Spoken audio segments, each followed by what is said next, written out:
Kita langsung mulai saja. Bismillahirrahmanirrahim. Assalamualaikum warahmatullahi wabarakatuh. Alhamdulillah wassalatu wassalamu ala Rasulillah wa la haula wa la quwwata illa billah. Alhamdulillah kita bersyukur kepada Allah Subhanahu wa taala bahwasanya Allah Subhanahu wa taala masih memberikan kepada kita nikmat-nikmatnya yang diantaranya adalah nikmat iman dan nikmat Islam. Dan alhamdulillah kita masih diberikan kesempatan oleh Allah Subhanahu wa taala untuk pada malam hari ini kita sama-sama akan mendengarkan daripada ilmu yang akan disampaikan oleh guru kita yakni Ustaz Adam Haikal pada bahasan di kitab Safinatun Najah insyaallah taala. Baik, berhubung Ustaz Adam sudah ada, kita buka majlis kita kali ini, kajian kali ini dengan mengucap basmalah. Bismillahirrahmanirrahim. Kepada Ustaz Adam, waktu dan tempat dipersilakan. Kepada Ustaz.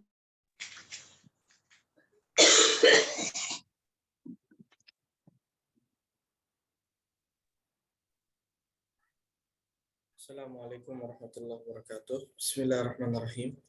Alhamdulillah. Alhamdulillahi wa kafa wassalatan wassalamun ala nabi Mustafa wa ala alihi wa sahbihi ahli sidqi wal wafa amma ba'du. Alhamdulillah. Kita bersyukur kehadirat Allah Subhanahu wa taala atas nikmatnya, taufiknya hingga kita kembali bisa mengkaji daripada fikih mazhab Syafi'i ini, daripada pembahasan yang sangat penting yang berhubungan dengan sholat. Kita sudah membahas sebelumnya tentang masalah syarat-syarat sholat. Kita sudah mulai dari satu persatu, dari kesucian, suci dari hadas kecil maupun besar, kemudian suci daripada najis di tempat, di badan, dan di pakaian. Kemudian juga kita sudah membahas tentang yang berhubungan dengan menutup aurat. Menutup aurat. Kita sudah bahas satu persatu, kecuali ada yang terakhir, yaitu adalah auratnya budak hamba sahaya. Sedikit mengulang, bahwasanya aurat itu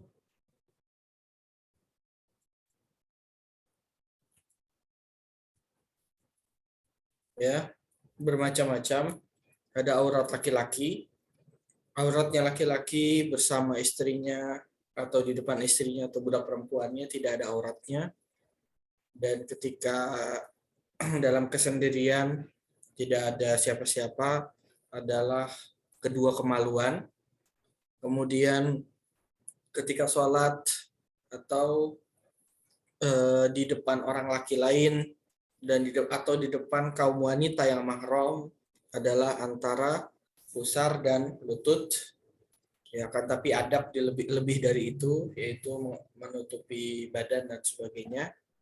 Kemudian yang wajib ketika di depan wanita yang bukan muhrim, yang bukan mahram, adalah adalah menjaga seluruh badannya. Tapi ini kita sudah bahas dari dua sisi. Dari sisi wanitanya tidak boleh melihat laki-laki dengan dengan fokus, ya, memperhatikan bentuk tubuhnya dan sebagainya. Dan dari segi laki-laki itu tidak wajib menutup, akan tetapi menghindari pandangan yang fokus, menghindari pandangan yang fokus, walaupun tidak wajib ditutup. Kemudian kita sudah membahas juga auratnya wanita yang merdeka, wanita. Nah, wanita ketika di depan suaminya tidak ada aurat sama sekali. Begitu juga, akan tapi kalau di depan laki-laki yang muhrim, yang mahramnya, atau di hadapan wanita saja, ya, dan juga ketika sendirian, dan juga ya kalau misalnya zaman dahulu di depan majikannya kalau dia budak perempuannya. Majikannya tapi dia menjaga ya. Menjaga diri, menjaga kehormatan. Nah, itu adalah antara surah warukbah, antara pusar dan lutut. Nah, tapi adab lebih daripada itu. Adab lebih daripada itu, ya walaupun ada mahramnya, akan tapi lebih baik menutup badannya. Kemudian di dalam sholat wanita itu adalah auratnya adalah selain wajah dan telapak tangan. Ya, termasuk di antara aurat adalah telapak kaki. Kemudian di hadapan kaum wanita tapi kafirat, itu adalah sesuatu yang kelihatan, yang hanya yang kelihatan di waktu bekerja, seperti kedua tangan sampai siku, seperti kepala, dan seperti sedikit rambut dan sebagainya. Itu saja yang boleh ditampakkan di depan wanita yang kafirah. Kemudian selain sholat, yaitu di depan laki-laki, yaitu di luar, di depan laki-laki yang bukan mahram, itu adalah seluruh badannya. Dan ini kita disebut di sini adalah ada perbedaan pendapat. Imam Ar-Ramli dan Imam Al-Khatib Asy-Syarbini mewajibkan bahkan menutup wajah dan kedua tangan, telapak tangan. Ini adalah dalil orang-orang yang memakai cadar. Kemudian Imam Ibnu Hajar berbeda pendapat, mengatakan tidak wajib. Tapi seluruhnya wajib ditutup. Seluruh pendapat mewajibkan menutup ketika ada fitnah, ketika ada yang memperhatikan atau fitnah, atau ada yang mengganggu dan sebagainya, atau parasnya cantik ya, orang-orang selalu menoleh dan sebagainya. Nah, atau sampai ada sebuah fitnah dan sebagainya, itu diwajibkan bagi seluruh pendapat ulama. Kemudian yang terakhir adalah yang sekarang kita akan bahas.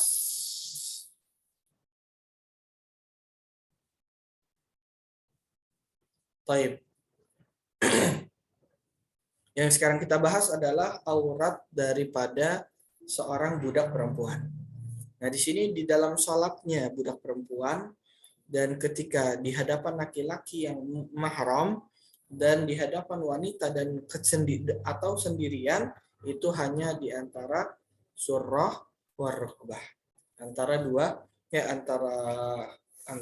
antara pusar dan lutut. Dan di hadapan orang lain seluruh badannya, nggak boleh, walaupun budak dia nggak boleh membuka rambutnya di hadapan orang lain. Baik, kita udah bahas itu semuanya. Nah, ada beberapa yang perlu diperhatikan. Yang pertama adalah ketika seseorang tidak memiliki air dan debu, maksudnya tidak menemukan air dan debu, kemudian dia sholat, wajib dia mengulangi sholat ketika dia mendapatkan air atau debu. Jadi tetap sholatnya harus diqadha.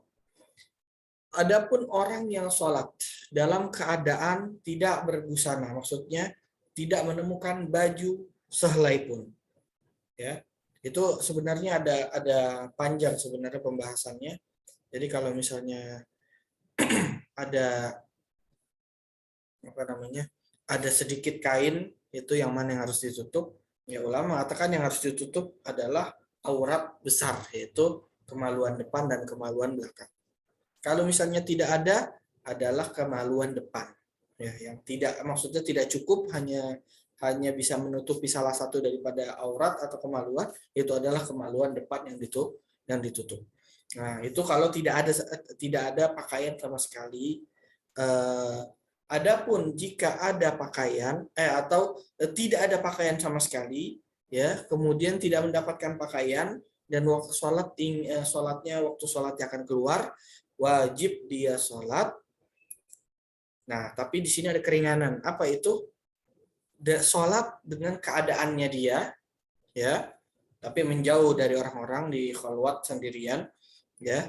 Sholat dalam keadaannya dia itu tidak berpakaian, akan tetapi tidak wajib mengqadha sholatnya kalau menemukan baju setelah sholat.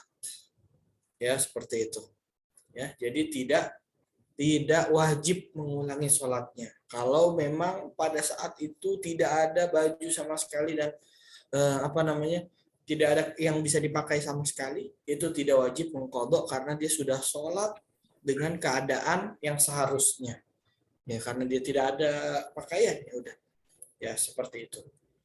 Itu semuanya setelah mencari, setelah meminjam, setelah membeli, mencoba membeli dan sebagainya, tidak ada sama sekali. Nah, itu dan waktu sholat mau keluar. Nah, itu seperti itu tidak wajib diqadha. Nah, ini adalah pembahasan masalah aurat. Nah, kemudian kita juga sudah bahas bahwasanya dari pertanyaan bahwasanya kalau di tengah-tengah sholat terbuka aurat kita, apa yang terjadi? Apakah batal langsung sholat kita? Jawabannya ada perincian. Kalau yang membuka aurat kita adalah anak kecil atau orang dewasa atau siapapun, ya itu adalah seseorang, ya itu hukumnya batal.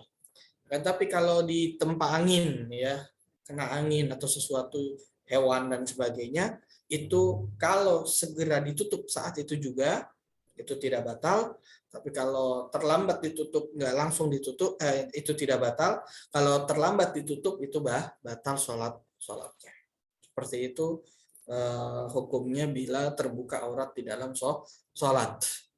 Kalau selesai sholat, perempuan melihat ada satu rambut yang keluar, diulangi sholatnya. Makanya penting sekali untuk bersiap-siap dan memperhatikan bercermin ya sebelum sholat. Bercermin sebelum sholat, lihat apakah ada rambut yang keluar atau tidak. Nah, sekarang kita masuk ke pembahasan yang penting, yaitu adalah istiqbal al-qiblah, yaitu menghadap kiblat. Masya Allah. Istiqbal adalah menghadap, ya, menghadap. Al-qiblah ini adalah kiblat. Kiblat ini dalam bahasa Arab artinya adalah tujuan, ya, tujuan. Nah, kiblah ini tujuan, ya, dalam bahasa Arab. Akan tetapi di dalam syariat sudah menjadi arti kiblat, ya, itu sendiri langsung diartikan kiblat itu adalah Ka'bah musyarrafah. Ka'bah, bangunan Ka'bah itu adalah kiblat kita. Sebelum Rasulullah Shallallahu Alaihi Wasallam hijrah,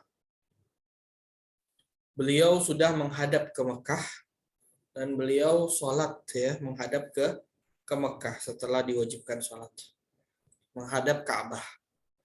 Kemudian setelah Rasulullah hijrah ke Madinah, ya, kemudian setelah sebelum Rasulullah hijrah, ya, Allah Subhanahu wa taala ubah kiblatnya umat Islam menjadi Baitul Maqdis.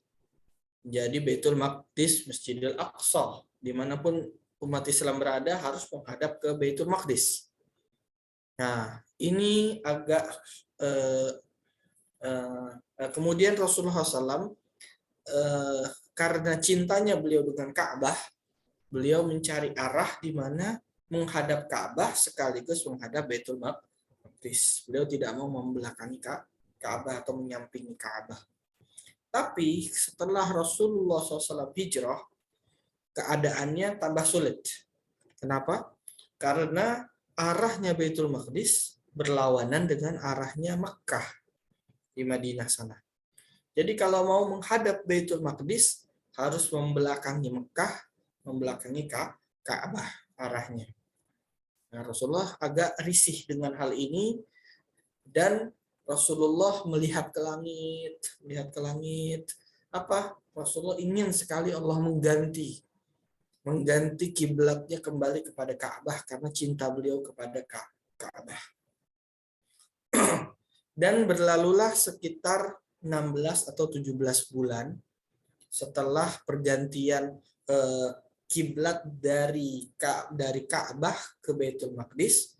Setelah itu Allah turunkan ayat qad nara taqalluba wajhika fis sama' falanwalliyannaka qiblatan tardaha fawalli wajhaka syatral masjidil haram. Itu perintah dari Allah Subhanahu wa taala langsung bahwasanya kembalilah untuk menghadap ke Masjidil Haram kepada Ka'bah. Pada saat itu Rasulullah SAW sangat bahagia dengan wahyu ini karena beliau menghadap lagi ke Ka'bah. Nah, itu sedikit cerita history tentang sejarah kiblat, dan sampai sekarang kiblat adalah Ka'batul Musyarrafah yang ada di Masjidil Haram yang ada di kota Mekah.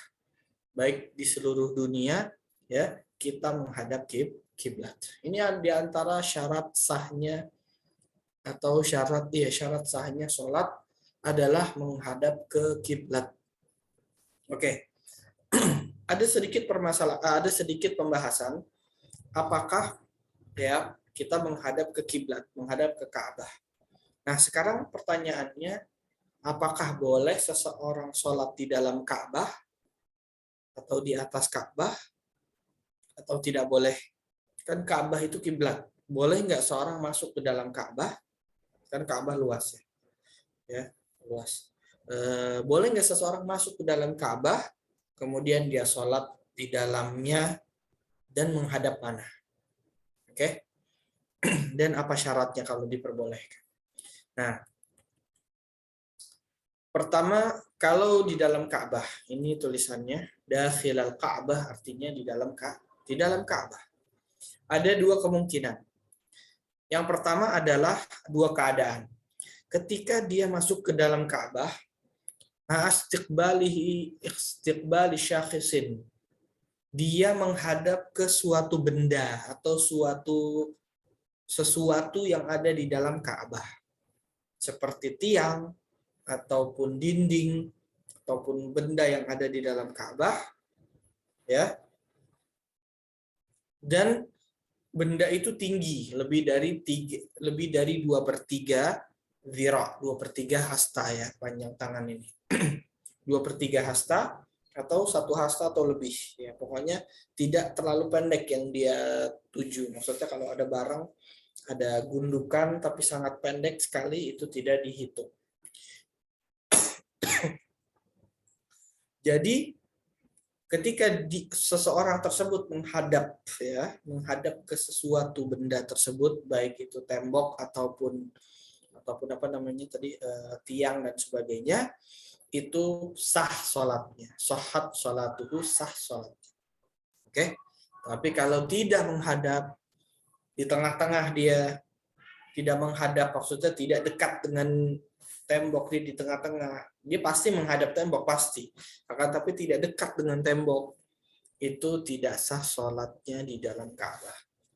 Jadi kalau sholat masih jauh depannya itu, masih jauh lebih dari 3 hasta, jauh sekali, nah itu tidak sah sholatnya. Tapi kalau menghadap ke tembok tapi kurang dari 3 hasta, itu sah sholatnya. Itu adalah hukum sholat di dalam Ka'bah.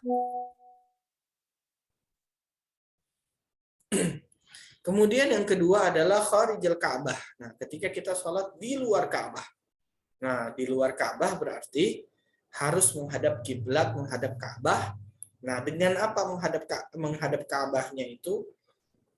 Ya, menghadap Ka'bahnya itu adalah dengan dada kita. Kalau kita berdiri atau kita duduk, dengan dada kita. Kayak dari itu hati-hati kalau dadanya menghadap ke yang lain, itu bisa batal sholatnya. Kadang-kadang hal ini terjadi, yang Anda tahu, dalam dua keadaan. Kadang-kadang dalam keadaan safnya terlalu sempit sampai ada yang memalingkan badannya sedikit agar muat di dalam saf tersebut. Dia memaksakan kehendak, dia memaksakan sholat di tempat yang tidak muat. Ya, akhirnya dia membelokkan dadanya. Nah, itu bisa tidak sah sholatnya. Hendaknya berhati-hati. Yang kedua adalah ketika hati-hati sekali ketika salam ya. Waktu salam itu assalamualaikum warahmatullahi.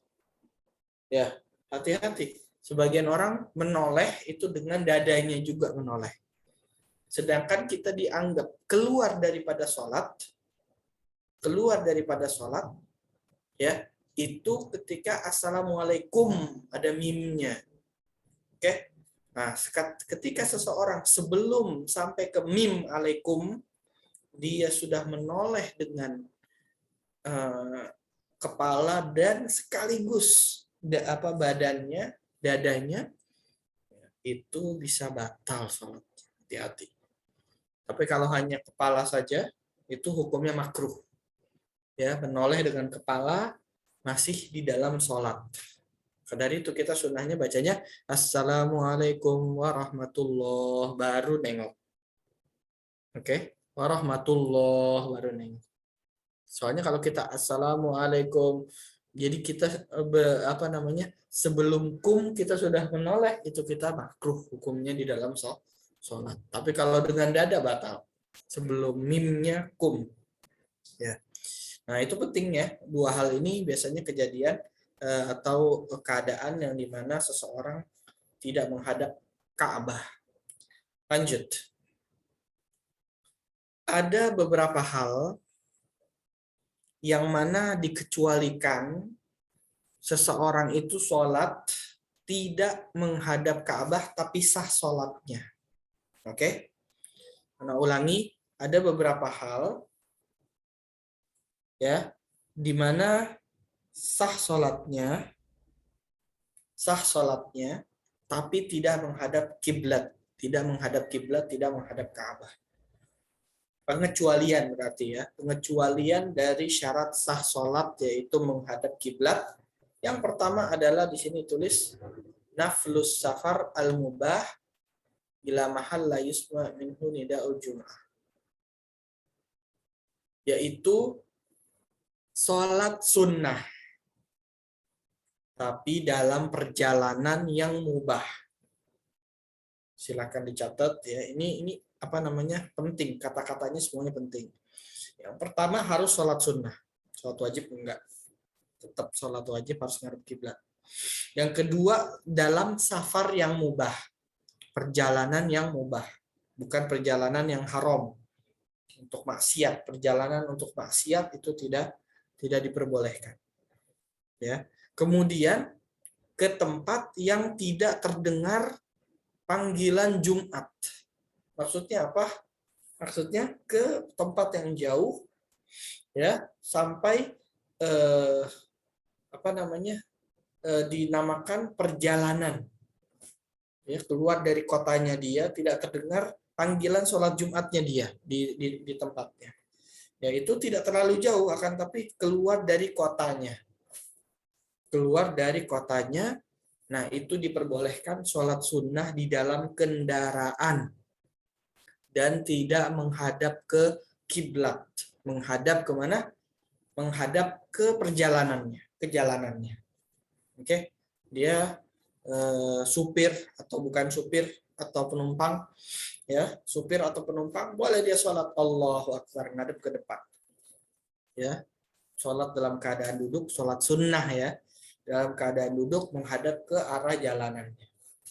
Itu adalah pengecualian selama dia sudah safar ya. Dia sudah keluar dari batasan kotanya.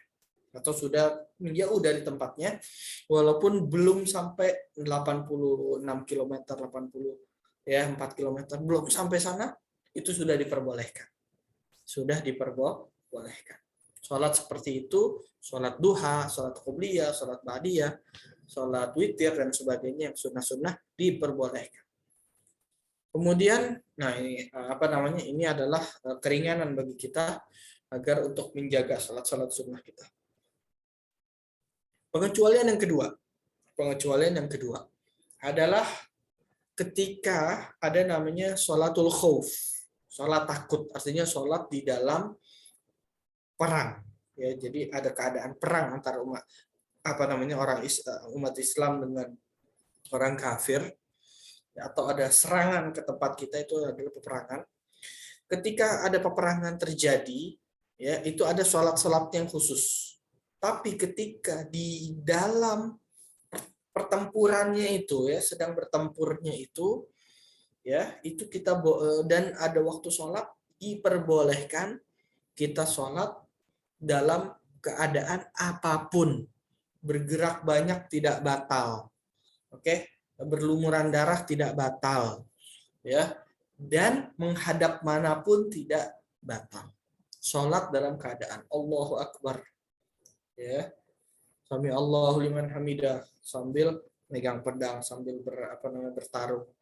Allahu Akbar. Ya, sujud jangan lihat bawah, nanti kalah.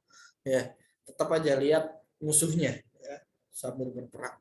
Tapi kalau dalam bukan waktu perang berkecamuknya, bukan dalam duelnya, ya itu ada sholat-sholat khusus. Jadi ada sholat khauf, itu ada tata cara khusus, itu ada makmum 2 lapis atau dibagi menjadi 2 bagian, nanti ada yang tetap berdiri, nanti ada yang sujud, ada yang berdiri, itu dibahas sendiri dalam bab sholatul khauf. Nah, itu kalau misalnya bukan dalam peperangan tapi belum bertempur, ya belum dalam keadaan bertempur. Kalau dalam keadaan bertempur itu boleh sambil lari, sambil berjalan di atas kuda, ya dengan bergerak yang banyak, itu semuanya diperbolehkan dan sah sholatnya. Hukumnya semuanya ini adalah sah sholatnya walaupun tidak menghadap kiblat dan tidak wajib untuk mengqadha.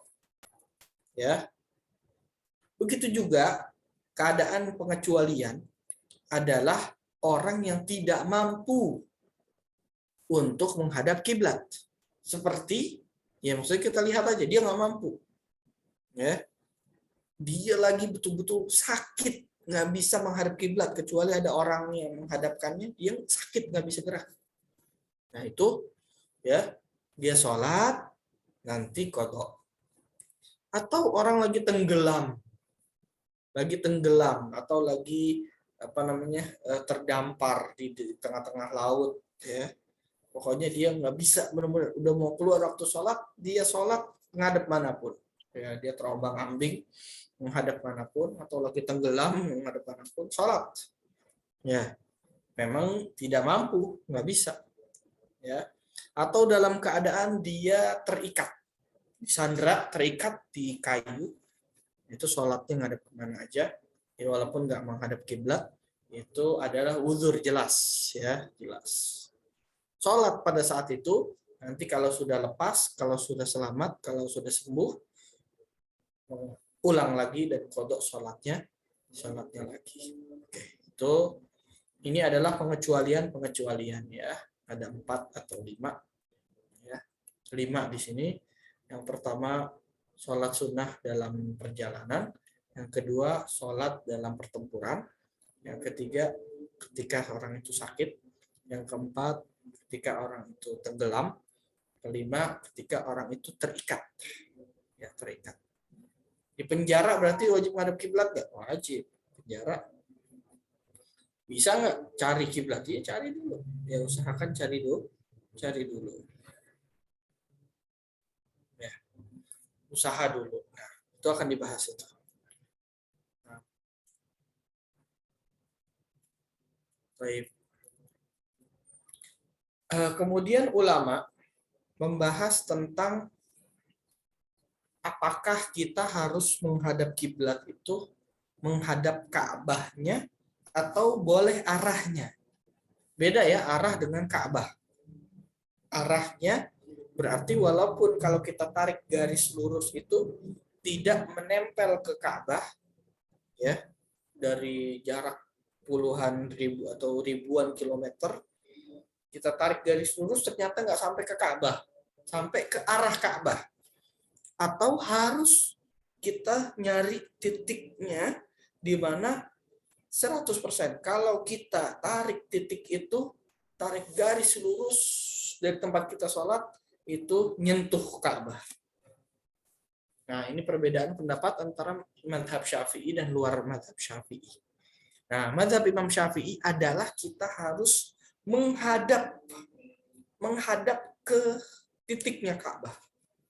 Maka dari itu kita harus gunakan, ya, kita harus gunakan segala usaha kita untuk menentukan kiblat yang benar. Ya, alhamdulillah sekarang aplikasi banyak, aplikasi kiblat di mana-mana. Coba kita buka aplikasi kiblat, kita coba di HP lain aplikasi kiblat, coba 3 HP dengan aplikasi kiblat, kalau sama titiknya, nah itu bisa kita anggap yakin itu adalah kiblat kita. Ya. Tapi jangan sembarangan, jangan kira-kira oh masjid sini nih begitu ikut-ikutan. Ya, kecuali ada beberapa masjid dari zaman Rasulullah yang menentukan kiblatnya, itu nggak boleh kita cari-cari kiblat lagi. Nggak boleh kita pastikan lagi, nggak boleh. Itu masjid zaman dahulu. Masjidnya zaman sahabat, zaman Rasulullah. Itu nggak boleh kita ngecek lagi, nggak boleh. Ya. Tapi kalau di luar kita ngecek ya, mau bikin masjid, mau bikin apa, cari pakai aplikasinya, pakai segala sarana ya, teknologi sekarang udah maju ya. Kalau nggak salah ada tuh ya di media sosial itu, apakah Masjid Istiqlal itu satu garis dengan Ka'bah, dilihat lewat map ya, diperbesar, kemudian diperkecil, ternyata satu garis lurus. Masya Allah. Zaman dulu emang susah seperti ini. Tetapi zaman sekarang tambah lama tambah mudah.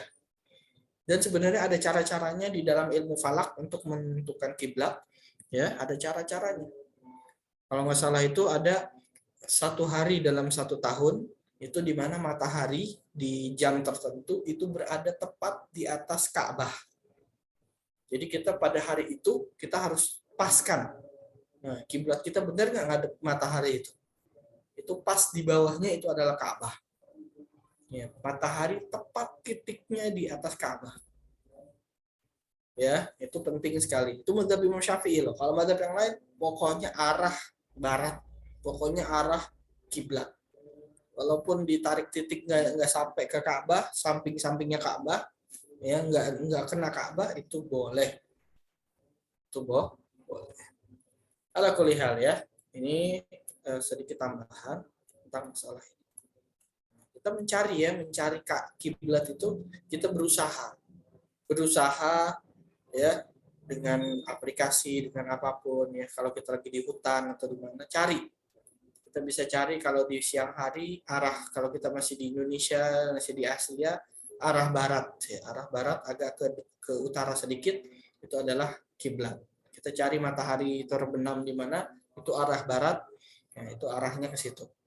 Kemudian kalau misalnya kita di malam hari ya, di malam hari nggak tahu arah mana, arah utara, timur, barat mana, kita nggak tahu, kita cari satu bintang namanya bintang kutub utara.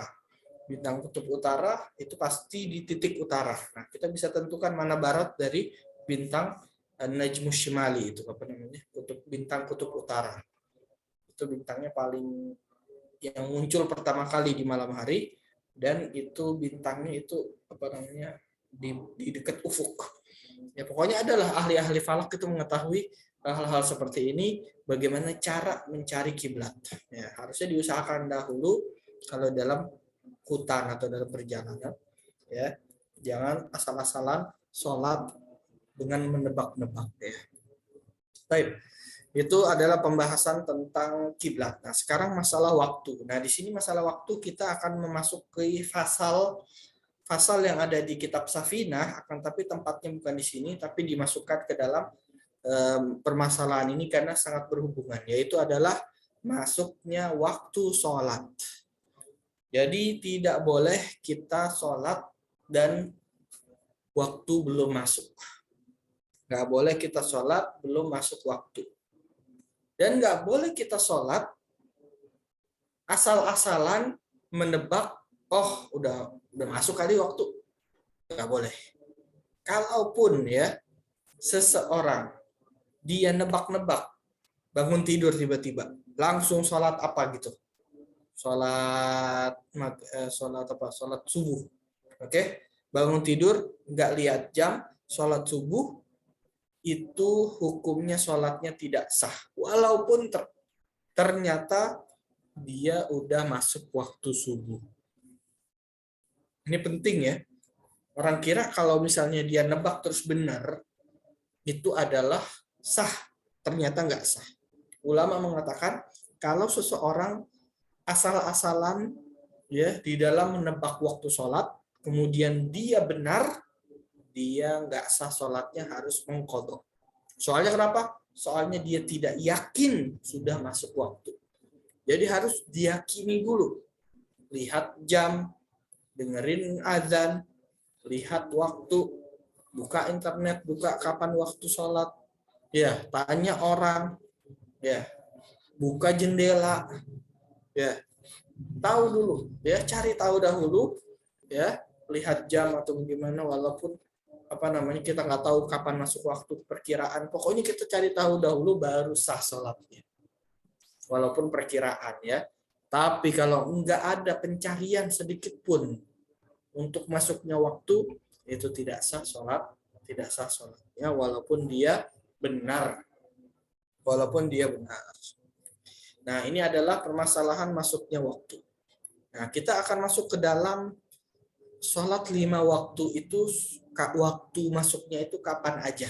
Nah, berarti kita akan membahas tentang banyak hal, yaitu adalah yang pertama tentang kejadian alam. Kejadian alam ini maksudnya apa? Maksudnya kan zaman dulu kan nggak ada jam. Zaman dahulu nggak ada pembagian waktu menjadi 1 hari menjadi 24 bagian, 24 bagian menjadi 60 bagian menit, 60 menit itu menjadi dari 1 menitnya dari 60 detik. Itu kan nggak ada pembagian seperti itu kan zaman dahulu. Jadi kita nggak bisa tahu ini waktu kecuali dengan kejadian alam. Kejadian alam yang kita lihat di luar hanya ada 2, yaitu siang dan malam. Siang kita bisa melihat pergerakan matahari, malam bisa kita lihat pergerakan bulan atau bintang, atau ada hal-hal yang cahaya-cahaya yang kelihatan itu di langit ketika di malam hari. Maka dari itu Allah Subhanahu wa taala mempermudah bagi umat setiap zaman ya, dengan cara memberitahu masuk waktu sholat itu dengan hal yang mudah dilihat, mudah diprediksi, mudah dilihat dan mudah diketahui, kenali. Ya, jadi seperti itu. Jadi bukan patokan waktunya itu adalah ketika seseorang lari dari mana ke mana 3 kali atau muter 3 kali, enggak begitu. Ya, patokannya adalah yang semua orang bisa lihat, yaitu adalah gerakan alam, ya, siang dan malam. Makanya Allah berfirman dalam surat Al-Isra, ya kan, bahwasanya Allah Subhanahu wa taala yang telah menjadikan lita'lamu adadas sinina wal hisab, ya. Allah Subhanahu wa taala menjadikan pergerakan malam dan siang, ya, waqtilafil laili wan nahar dan sebagainya, itu adalah untuk menghitung waktu sholat, untuk menghitung, ya, inna sholata kanat 'alal mu'minina kitaban mauquta, yaitu tercatat atau ada waktu-waktunya tertentu. Tidak bisa kita asal-asalan sholat apapun di waktu apapun. Oke. Saya kira udah jelas pembukaannya. Kemudian sekarang masuk ke dalam fasal auqatus sholati khamsah. Waktu sholat ada 5. Yang pertama awal waktu zuhur. Kita mulai dari zuhur. Kenapa? Sholat pertama yang kelihatan atau yang tampak di dalam agama Islam adalah sholat zuhur. Walaupun sholat pertama yang Rasulullah sholatkan itu adalah sholat subuh. Setelah Isra Mi'raj, Rasulullah berwudu dan mengajarkan Sayyidah Khadijah untuk wudu dan sholat berdua. Kemudian sholat zuhur Rasulullah sudah mengajak umat Islam. Nah, di sini sholat pertama yang disebutkan adalah sholat zuhur. Ya, zuhur. Ya. Sebenarnya bahasa Arabnya itu haknya itu sukun, ya. Bukan, kalau kita bahasa Indonesia zuhur. Sebenarnya bahasa Arabnya zuhur. Zuhur, ya. Bukan zuhur. Baik. Mulai titik pertama masuknya waktu zuhur adalah, ya, zawalus syams. Tergelincirnya matahari. Nah, kita bisa tahu nih, jelas soalnya. Kenapa? Kita keluar di siang hari, oke? Matahari itu di mana? Kalau tepat di atas kepala kita, itu namanya belum tergelincir. Namanya istiwa. Oke? Kalau sudah mulai ke arah barat, ke arah tempat tenggelamnya matahari, walaupun sedikit, itu sudah namanya tergelincir atau bahasa Arabnya adalah zawal. Oke, zawal. Nah, kita tahu dari mana matahari pas di atas kita atau udah tergelincir? Kita tahu dari mana? Kita ngeliatin tuh matahari, kita ngitung berapa derajat. Enggak. Dilihat dari bayangan. Dilihat dari bayangan. Ketika istiwa matahari tepat di atas kepala kita, nggak ada bayangan di kanan dan di kiri dan di depan dan di belakang, kecuali bayangan kaki kita aja bulat. Kaki kita dan kepala kita tuh satu bulatan. Ya, itu bayangan, namanya bayangan asli. Bayangan asli kita. Ya, bukan bayangan tambahan kanan kiri depan belakang. Ya, bayangan asli kita itu nggak dihitung. Berarti kalau cuma ada bayangan asli kita, itu artinya adalah matahari tepat di atas kepala kita, itu belum masuk waktu zuhur, itu baru istiwa. Ya, istiwa adalah tepatnya matahari di atas kepala. Setelah itu beberapa detik, ya misalnya bumi berjalan terus, itu adalah ketika mulai ada sedikit bayangan di arah timur, berarti kan mataharinya ke barat, kitanya bayangannya ke timur, benar ya? Nah, itu adalah namanya zawal, masuk waktu zuhur. Ya. Jadi gampang banget kalau mau tahu udah zuhur atau belum. Nggak ada adzan nih tempatnya di tengah-tengah laut. Ya udah tinggal keluar. Bayangan kamu di mana? Di timur? Sudah masuk waktu zuhur. Bayangan kamu masih di barat? Belum masuk waktu zuhur. Kamu nggak punya bayangan atau cuma bayangan asli? Berarti tidak, belum masuk waktu zuhur. Tunggu sebentar lagi. Ya. Di penghujung waktu zuhur.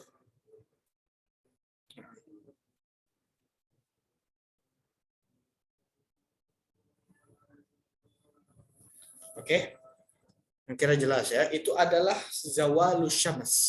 Jadi kita mainannya tinggal bayangan aja. Lihatin bayangan. Jadi kita walaupun di tengah hutan, walaupun di mana tuh, di tengah lautan, ya nggak punya kompas, nggak punya jam atau nggak dengar adzan atau apapun, kita bisa mendeteksi kapan masuk waktu zuhur dan meyakini tepatnya masuk zuhur kapan dengan melihat bayangan kita dan matahari di atas. Ya, itu dia. Kemudian akhir waktu zuhur. Akhir waktu zuhur adalah masiru zillu syai'i mithlahu ghairu zillil istiwa. Mainan apa sekarang? Mainan bayangan lagi. Oke, tadi kita lihat bayangan kita ada di mana? Ada di timur. Oke, bayangan kita ada di timur. Ketika bayangan sesuatu yaitu ada di timur, itu panjangnya sama dengan bendanya. Contohnya kita taruh tongkat di tengah-tengah. Tongkat itu panjangnya adalah 1 meter. Oke. Ketika bayangan di timur itu sudah panjangnya 1 meter. Oke. Nah, dan ditambahin plus, jangan dihitung bayangan asli yang tadi itu yang saya bilang. Bayangan asli adalah bayangan yang ada saat istiwa. Ada kata istiwa di sini. Ghairi artinya selain bayangan istiwa. Jadi selain bayangan istiwa, ya, selain bayangan istiwa, kita hitung dulu bayangan istiwa itu berapa senti. Ya, lagi di tengah-tengah itu tongkat, itu bayangan istiwanya itu kita garisin atau kita lihat berapa senti. Nah, sekarang ketika bayangannya udah ada di timur 1 meter dan lebih 1 senti atau berapa senti itu yang istiwa, itu sudah keluar waktu zuhur, otomatis masuk waktu asar. Ya, gitu ya. Jadi gampang banget, tinggal lihat panjangnya udah sama belum? Panjangnya udah sama, ya. Bahkan lebih, itu sudah keluar waktu zuhur. Ini masih lebih pendek bayangannya, berarti masih waktu zuhur. Ya, tapi hitungannya jangan pas, tapi lebihin sedikit karena bayangan asli kita itu jangan dihitung. Bayangan asli kita jangan dihitung. Oke, jelas ya? Karena kira jelas. Masuk waktu zuhur ketika mulai ada bayangan di timur, walaupun sedikit. Selain bayangan asli. Keluar waktu zuhur ketika ukuran bayangan tersebut sama dengan ukuran aslinya selain bayangan asli. Nah, ya, itu adalah waktu zuhur. Keluar otomatis masuk waktu zuhur, masuknya waktu asar. Nah, sekarang ini semuanya tahu dari mana? Karena ketika Rasulullah setelah Isra Mi'raj, Rasulullah SAW didatangi oleh malaikat Jibril. Di hari pertama, malaikat Jibril datang di awal waktu. Zuhur di awal waktu, asar di awal waktu, maghrib di awal waktu, isya dan subuh di awal waktu. Kemudian di hari keduanya, malaikat Jibril datang di akhir waktu. Zuhur di akhir waktu, asar di akhir waktu, maghrib dan isya dan subuh di akhir waktu. Kemudian di hari ketiga, kemudian malaikat Jibril berkata kepada Rasulullah SAW, wahai Rasulullah, kedatanganku di hari pertama adalah awal waktu, dan hari ini adalah di akhir waktu, dan di antaranya engkau boleh sholat kapanpun yang engkau mau. Ya, di antaranya adalah waktu sholat. Ma baina hadain, di antara dua kedatanganku itu adalah waktu sholat. Nah, itu dari situ kita tahu ini semuanya. Jadi waktu zuhur adalah dari ini dan sampai sini. Ya, kita tahu sekarang dari jam waktu zuhur sekitar jam 12 kurang berapa menit di daerah Jakarta dan sekitarnya, dan waktu asar keluar waktu zuhur sekitar jam setengah 4 ya, atau jam 3:15 atau 20, sekitar segitu. Itu memang waktunya sudah bayangan sudah lebih dari sama daripada bendanya. Biasanya kalau adzan itu sudah dibuat hati-hati ya, dilebihkan sedikit agar hati-hati. Jadi hati-hati itu penting. Jadi jangan adzan itu dipasin detik, ya kan nggak bisa. Jadi dilebihkan 1-2 menit ya, agar sudah pasti itu sudah masuk waktu zuhur masuk waktu asar keluar waktu zuhur, maka diadzankan pada waktu tersebut. Nah, sekarang jangka waktu antara jam 12 sampai jam 3 lewat. Jangka waktu antara jam 12 siang sampai jam 3 lewat. Waktu zuhur seluruhnya. Kita sholat di awal, di tengah, di akhir, sama nggak pahalanya? Beda kan? Kita tahu sendiri, pahalanya di awal waktu.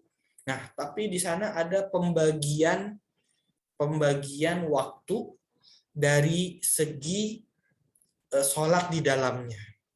Jadi kita sholat zuhur ini kita akan bagi-bagi. Waktu zuhur ini akan kita bagi-bagi, mana waktu afdol, mana yang biasa, mana yang makruh, mana yang nggak boleh. Bahkan kita nggak ngebahas zuhur aja, kita ngebahas zuhur dan sampai ke asar.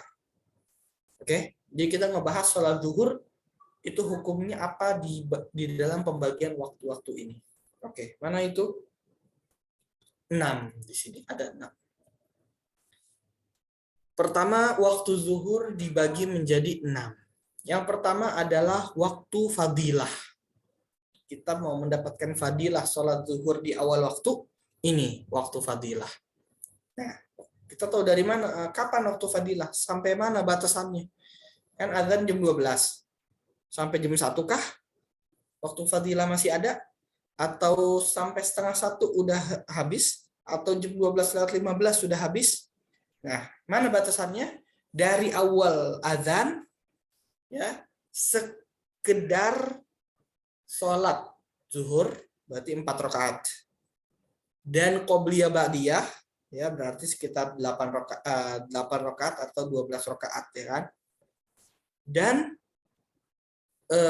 seseorang itu bersiap-siap, seperti bersuci, wudu, istinja, wudu, ya, dan pakai pakaian untuk sholat, dan kemudian sholat sunnah, qobliyah, sholat zuhur, dan ba'diyah. Nah, itu setelah selesai ba'diyah, itu sudah keluar waktu fadilah. Kira-kira berapa? 15 menit, 20 menit? Mungkin 20 menit ya. Mungkin 20 menit dari awal adzan. Ya. Nunggu iqomat juga dihitung lah. Ya, kira-kira orang jamaah pertama sudah selesai, itu sudah keluar waktu fadilah.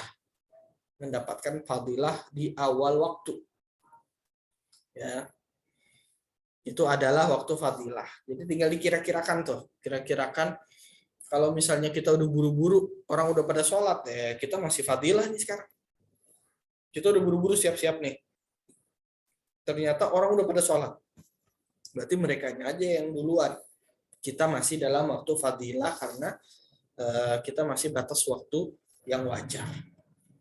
Dan yang kedua, yang ketiga adalah waktul jawaz bila karohah. Namanya waktu ikhtiar. Ini adalah waktu boleh sholat. Maksudnya apa? Biasa. Sholat itu normal, biasa. Bukan dapat pahala lebih dan bukan makruh atau haram. Biasa mubah. Sholat di situ terserah mau di mana aja, tapi kamu udah nggak dapat fadilah, tapi kamu masih aman dari yang makruh, dari yang haram. Ya. Kapan itu? Nah, dari awal waktu, nah itu udah mubah sholatnya, tapi kan fadilah juga plus, ya. Sampai sekedar waktu masih cukup sholat. Oke, sholat 4 rakaat berapa menit? 5 menit. Oke, sampai 5 menit sebelum asar itu masih waktu ikhtiar, waktu mubah, jawaz, waktu boleh sholat. Ya, jadi kalau adzan jam 3:20, jam 3:15 itu masih boleh, lewat 15 itu sudah masuk udah keluar waktu ini. Waktu biasa, waktu boleh, waktu ikhtiar. Yang keempat adalah waktu darurat, waktu darurat. Ya, waktu sempit, waktu darurat. Kapan itu? Adalah ketika sudah tidak sempat lagi sholat. Maksudnya apa? Sekedar takbiratul ihram atau lebih sedikit. Ya, tidak sempat untuk 4 rakaat, tapi masih sempat untuk takbiratul ihram, itu namanya saat-saat darurat. Oke? Saat-saat darurat. Nah, ini buat apa ya?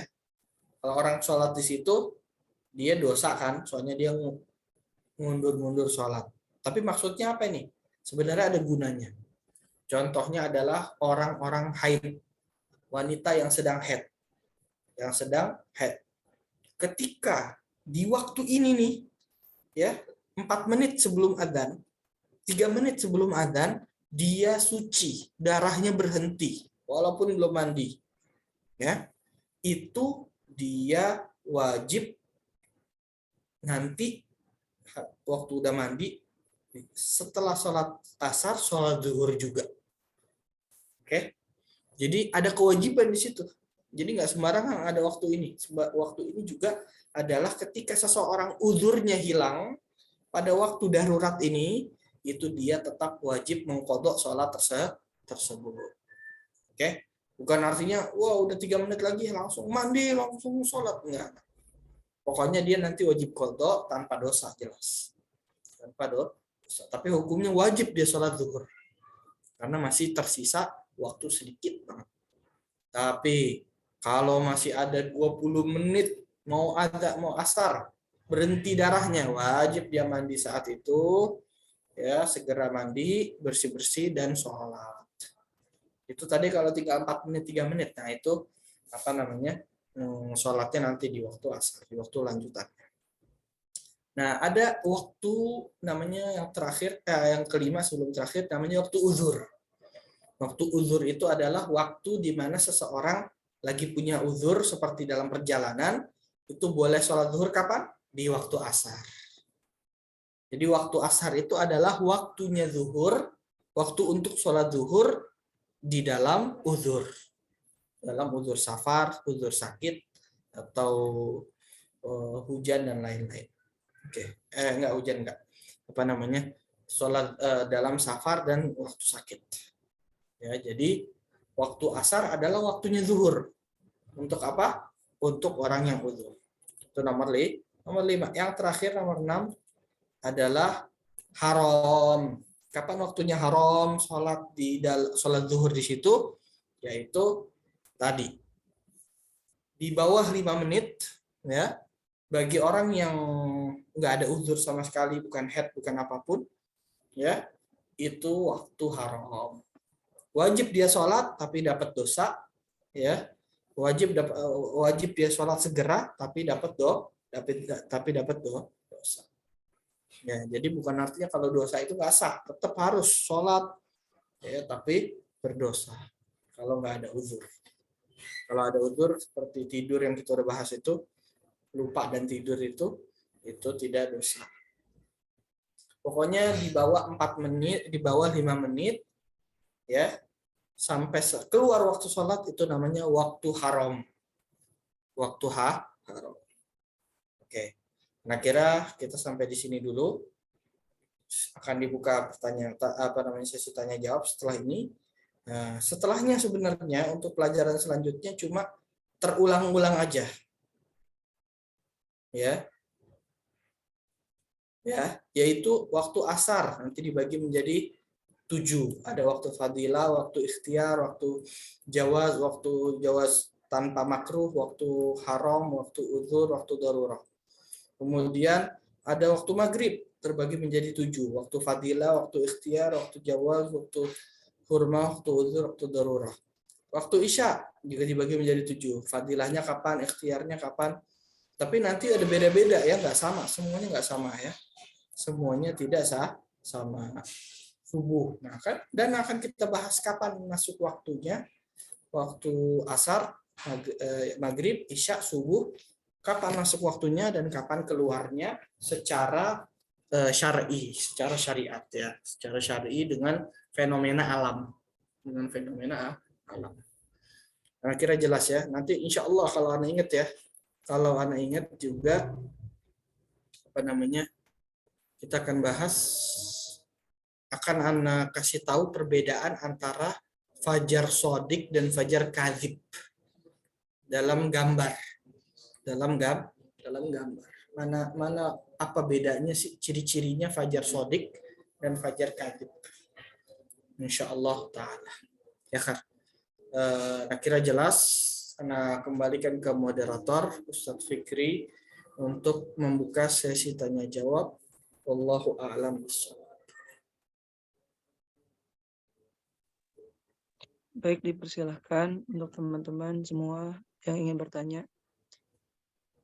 Boleh langsung disampaikan atau ditulis di kolom komentar. Silakan yang ingin bertanya.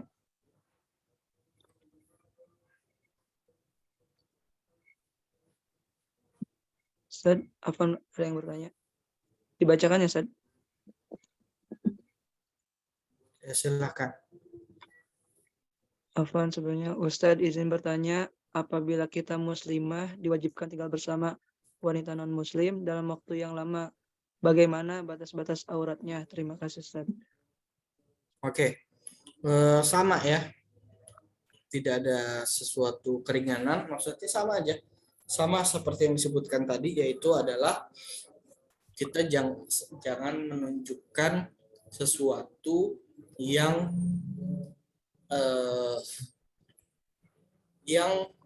tidak pantas ditunjukkan, karena mereka tidak memiliki tata krama, dan sebagian mereka tidak memiliki tata krama, dan mereka bisa mengumbar-ngumbar cerita tentang tubuh ya orang muslimah ini kepada orang lain. Mereka bisa aja atau ambil gambar atau sebagainya, diam-diam dan sebagainya. Kita harus berhati-hati dengan yang lain keyakinan. Walaupun mereka baik orangnya bagaimana, tapi syariat sudah memberikan kita batasan, dan batasan ini pasti banyak hikmahnya, selain penjagaan kita dari segala yang tidak diinginkan, ya pasti banyak hikmahnya, bahwasanya auratnya adalah yang terlihat ketika dalam bekerja. Kita cuci tangan biasanya gimana? Tangan disisihkan ya kan? Nah, ini tangan. Kemudian kalau rambut mungkin sebagian atau setengah atau bagaimana, atau mungkin rambut kalau misalnya kira-kira rambut waktu kerja itu terbuka, itu bukan aurat, nggak apa-apa. Akan tapi leher itu tidak apa-apa kan, tapi di bawah itu selain itu ya kaki juga tidak apa-apa terlihat sampai setengah, mungkin setengah dengkul, setengah di bawah lutut itu ya. Akan tapi setelah itu di atas itu semua hendaknya dijaga walaupun dari walaupun dari wanita non muslim, karena hal-hal yang Anda sebutkan tadi. Anda kira jelas? Ada lagi Ustaz, dibacakan. Ustaz, jika ingin kodok sholat yang lalu-lalu di waktu sholat subuh dan asar, apakah ada aturan tertentu Ustaz waktu kodok sholatnya? Gini ya, nah kita udah bahas, tapi Anda ulangi bahwasanya sholat kodok itu kalau kita tinggalkan karena sholatnya dulu itu kita tinggalkan dengan tanpa uzur, ya kita harus mengkodok secepatnya. Walaupun bukan waktu asar, walaupun bukan waktu subuh, waktu apapun, secepatnya. Ya, secepatnya kita kodok, kita sholatin. Ya, sewaktu sewaktu senggang, secepatnya kita ya, kita ada waktu langsung kita gunakan untuk kodok. Akan tapi kalau tidak, kalau dia memiliki uzur, ya itu bebas, mau diundur-undur boleh, tapi diusahakan segera, tapi boleh diundur. Jadi waktunya bebas, waktunya lebih luas kalau kodok itu adalah uzur ya, dengan uzur. Nah, pertanyaannya di sini, jika ingin kodok sholat yang lalu-lalu di waktu sholat subuh dan asar, apakah ada aturan tertentu? Nggak ada ya. Mungkin yang penanya ini pernah dengar bahwasanya habis sholat subuh itu sholat asar nggak boleh sholat. Nah itu selain sholat seperti kodok ini. Ya, nanti kita akan bahas di akhir setelah bab sholat ini, ada pembahasan kita nggak boleh sholat setelah subuh dan asar. Apa yang dimaksud? Yang dimaksud adalah sholat sunnah. Beberapa sholat sunnah, bukan semua sholat sunnah. Ya, sholat sunnah ini ada banyak. Ada beberapa bagian yang tidak boleh setelah subuh dan setelah asar. Adapun sholat kodok boleh. Ya, beberapa sholat sunnah boleh.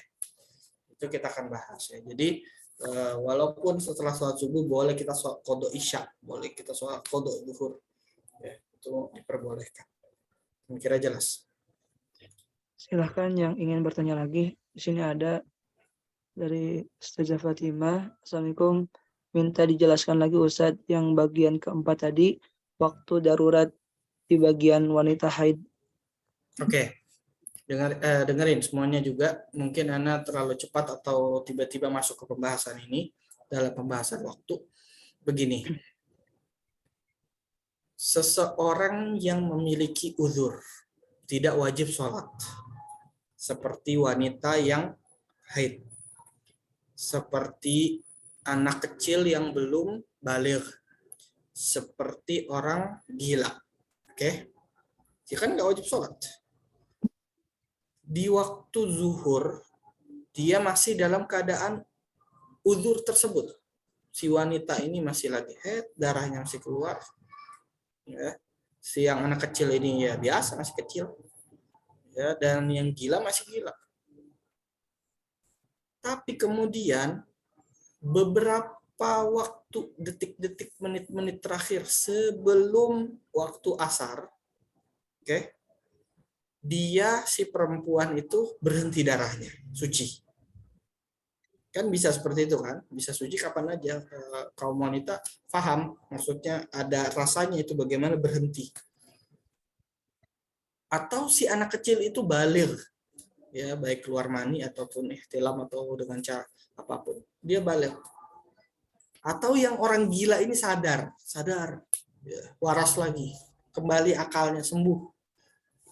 Ya, di waktu darurat tadi, yaitu di bawah waktu cukup untuk sholat, di bawah 5 menit ya, kurang lebih 4 menit, 3 menit, pokoknya sekedar takbiratul ihram sebelum masuk waktu asar atau lebih, tapi di bawah 5 menit. Ya, di bawah 5 menit, di atas 1 detik. Ya. Nah, ini berarti ketiga kriteria orang tadi wajib sholat zuhur. Kapan? Nanti waktu asar, kodok. Nah, ini adalah permasalahan yang penting sekali yang sering dialami adalah orang yang head, wanita yang head. Jadi nanti setelah sholat asar, dia sholat zuhur, kodoan lillahi ta'ala. Ya, akhirnya jelas. Ini permasalahan terkenal di dalam ilmu fikih. Terkenal di dalam ilmu fikih namanya turuwul mani'. Turuwul mani'. Yaitu kedatangan, zawalul mani'. Yaitu kehilangan uzur. Kehilangan uzur di tengah-tengah waktu. Ya, jadi gitu ya. Ada permasalahan satu lagi namanya kedatangan uzur. Ya, kedatangan uzur. Jadi dia belum sholat, head. Nah, nanti gimana tuh? Itu nanti kita akan bahas pada waktunya ya. Ya, dia ini belum sholat zuhur nih. Waktunya udah bisa nih sholat zuhur, tapi dia belum sholat zuhur. Dia datang head. Atau tiba-tiba orang itu gila. Ya, itu gimana? Ya nanti wajib sholat nanti. Wajib sholat zuhur nanti kalau udah suci. Kodok yang tadi. Nah, kira jelas. Ada lagi yang mau nanya, silahkan. Ada.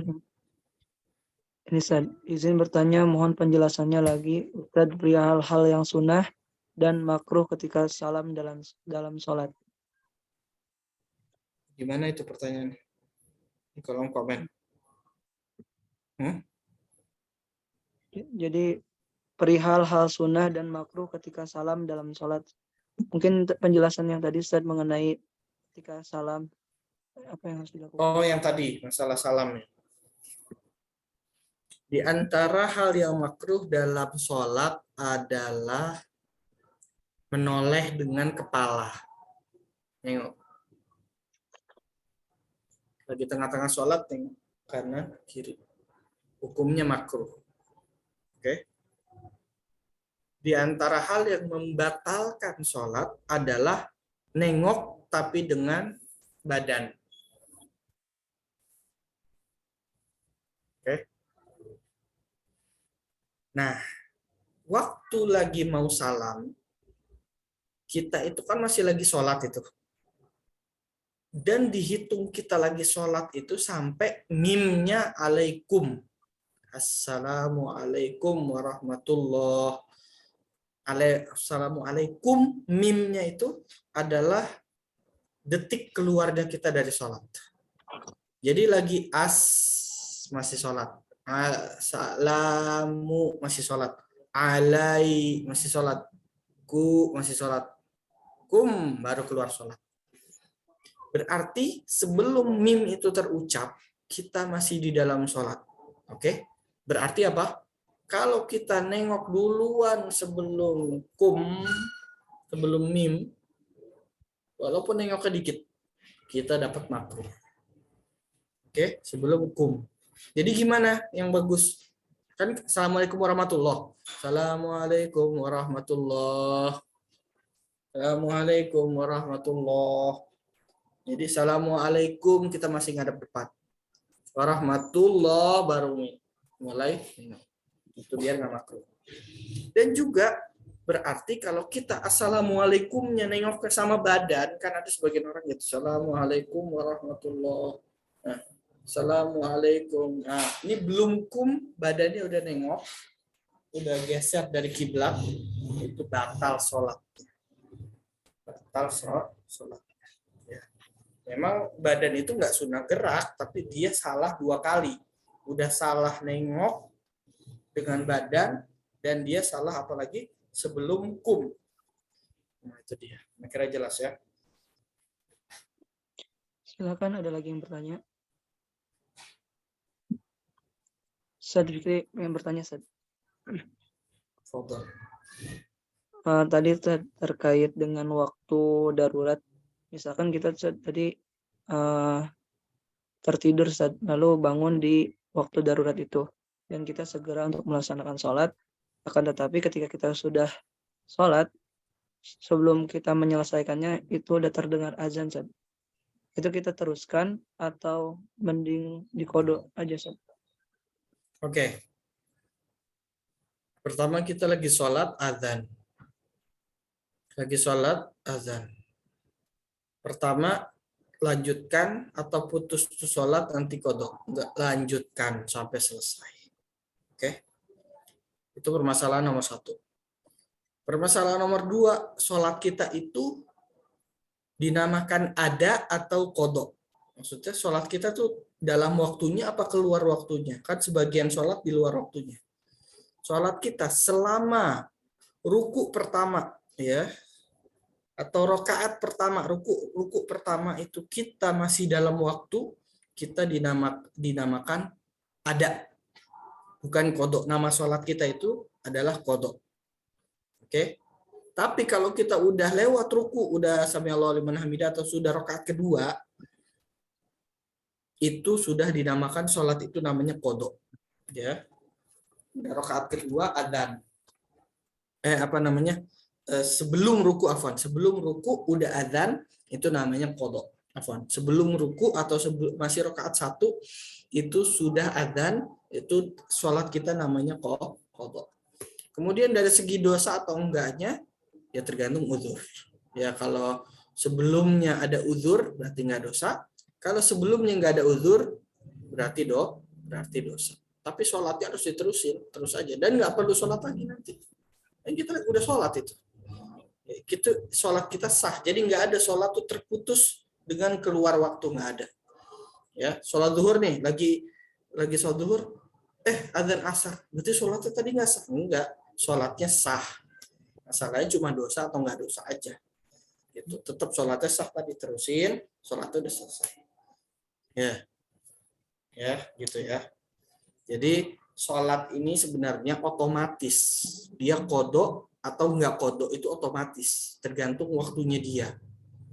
Paham nggak? Jadi gini, Ana mau sholat, Ana nggak tahu jam nih, Ana nggak tahu jam. Allahu Akbar, sholat isya. Ya, ini sholat Ana kodok atau bukan? Tergantung waktu itu, waktu kapan. Ini waktu masih waktu isya, berarti adaan. Ini waktu ternyata udah subuh, berarti kodoan otomatis, walaupun kita nggak niat kodoan lillahi ta'ala. Jadi kodoan adaan itu otomatis dari segi waktunya udah keluar atau belum. Ya, kira jelas. Jadi kita terusin aja sholatnya, masalahnya dosa atau enggaknya, ya, atau penamaan kodoan atau adaannya aja. Ya, nggak ada sholat tiba-tiba batal gara-gara keluar waktu sholat, nggak ada sholat batal gitu, nggak ada.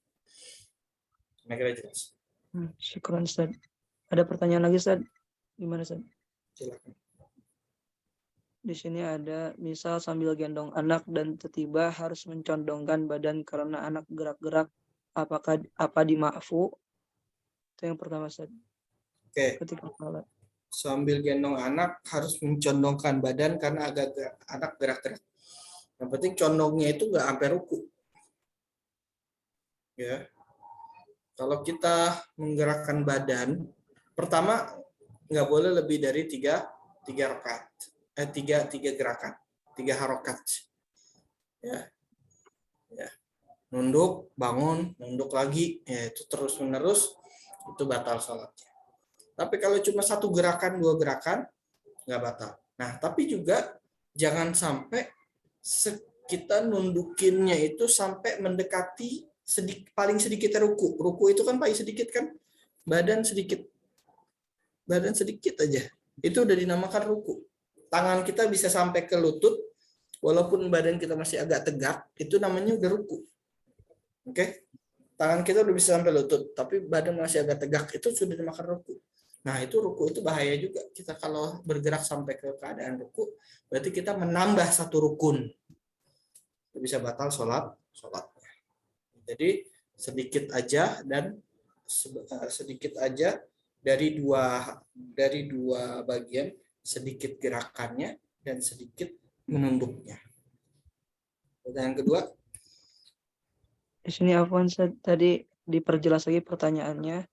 Oke. Ketika menghadap badan ke kanan atau ke kiri Ustaz. Oh iya, berarti bukan ke bawah. Ya, nggak apa-apa. Jadi nggak apa-apa. Yang penting badannya masih menghadap kiblat. Ya, itu nggak batal. Yang penting masih menghadap kiblat. Ya. Kalau miringnya begini batal. Tapi kalau miringnya begini nggak batal. Yang kedua, apa hukum mengusap wajah setelah salam? Di dalam sholat tidak ada mengusap wajah, hukumnya makruh. Baik setelah sujud bersihin debu atau setelah kunut sallallahu alaihi wasallam alhamdulillah itu nggak ada. Tidak disyariatkan mengusap wajah di dalam sholat. Tapi setelah sholat hukumnya sunnah. Ya, hukumnya sunnah. Di luar sholat, setelah sholat sunnah. Ya, bukan muka semuanya. Apa namanya? Kening. Sunnah. Tapi di dalam sholat makruh, nggak boleh. Wallahu a'lam. Ada lagi yang bertanya atau dicukupkan? Sudah?